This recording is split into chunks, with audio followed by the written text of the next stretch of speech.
Ito naman kuha. Kakape mo na kami. Video lang. Kaya nga, hindi ka naman kuha.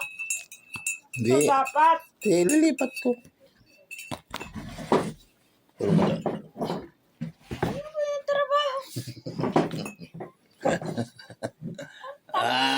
Nagkakape kami sa umaga. Linggo, walang pasok. Sabay pandesal.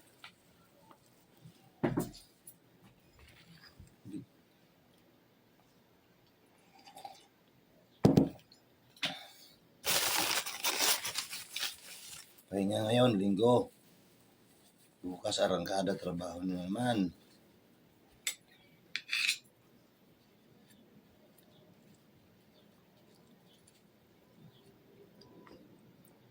Yan na lang, magpakandong ka na. Sarap. Ito sa'yo.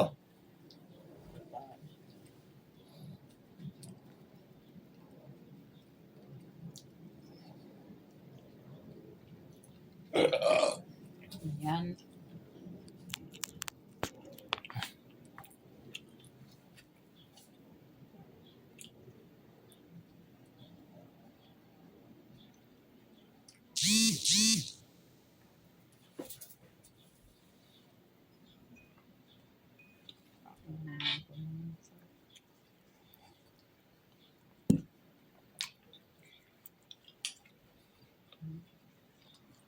Shame.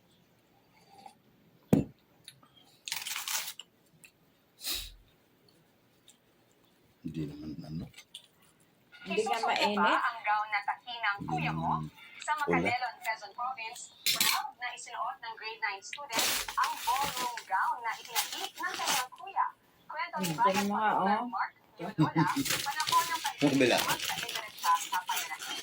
Nang mag-JS prom ang kanyang Yan. punsong kapatid na si Laika, nang hinayang siya sa 4,000 pesos na halaga ng renta sa gown. Kaya kahit walang training, siya na ang nagtahi ng susuoting gown ng kapatid. Sa temang Royal Disney, pinili ng kapatid ni Mark ang karakter ni Belle. Tinapos ni Yolola ang pagtahi ng dilaw na gown sa loob ng 10 araw. At ang nagastos, higit kumulang 2,000 piso lang. Sa mismong prom, nasungkit ni Laika hindi lang isa, kundi 2 parangal. Ang Star of the Night at Miss Junior. Proud na proud si Big Brother sa bonggang ballroom gown ni Bunso. Plano ni Yolola na makabili ng sariling sewing machine sa kanyang birthday. Isusuot mo ba ang gown na takinang kuya mo? Sa Macalelon, Quezon Province, proud na isinuot. Only saying that that case is no longer in the interest of justice, and I'm acting in the interest of justice.